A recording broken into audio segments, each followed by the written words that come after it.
আসসালামু আলাইকুম ওয়া রাহমাতুল্লাহি ওয়া বারাকাতুহু।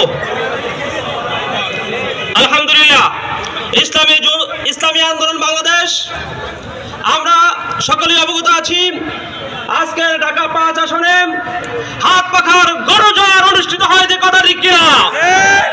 আমরা যদি সকলে ঐক্যবদ্ধ থাকি, আমরা ঢাকা ৫ আসনের সর্বস্তরের জনগণকে আমরা আজকে চ্যালেঞ্জ দিতে চাই, আপনারা যদি ইসলামের পক্ষে হাত পাখার ছায়া তলে এসেন, হাজী ইব্রাহিম খলিলকে আপনারা যদি ভোট দিয়ে জয়যুক্ত করতে পারেন, আগামীর বাংলাদেশে ঢাকা ৫ আসনে কোন সন্ত্রাস এবং চাঁদাবাজি হবে না, কথা ঠিক কিনা? আমরা যারা বাড়িওয়ালা আছি, আপনারা জানেন চাঁদাবাজদের কারণে আপনারা বাড়ি করতে অতিষ্ঠ হয়ে গেছেন, কথা ঠিক কিনা?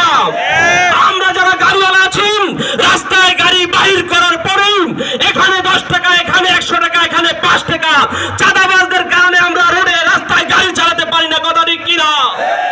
আমরা যদি হাজী ইব্রাহিম খলিলকে, যিনি সাবেক ৬৭ নং ওয়ার্ডের 2 বারের সফল কাউন্সিলর, আপনারা যদি হাজী ইব্রাহিম খলিলের উপর আস্থা রেখেন, ইসলামী আন্দোলন বাংলাদেশের উপর আস্থা রেখেন, হাজী ইব্রাহিম খলিলকে জয়যুক্ত করেন, আগামীতে কোনো চাঁদাবাজি টেন্ডারবাজি ঢাকা ৫-এ চলবে না, কথা ঠিক কিনা? চাঁদাবাজি টেন্ডারবাজিকে আমরা কবর রচনা করতে চাই, কথা ঠিক কিনা?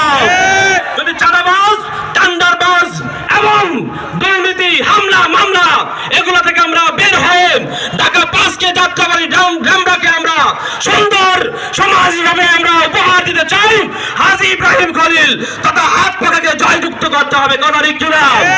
অতএব সকলকে আমি মেসেজ দিতে চাই, একজন যোগ্য সৎ নিষ্ঠাবান নেতা পেয়েছি আমরা, কথা ঠিক কিনা?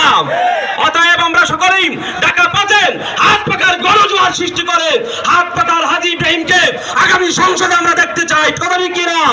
নাসরুম মিনাল্লাহি ওয়া ফাতহুন করিব। দেখা হবে রাজপথে, কথা হবে স্লোগানে। সংগ্রামী সাথী বন্ধুগণ, সমাবেশের পর্যায়ে বক্তব্য নিয়ে আসছেন নির্বাচন পরিচালনা কমিটি ৬২ নম্বর ওয়ার্ডের সমন্বয়কারী মোহাম্মদ আব্দুল হান্নান।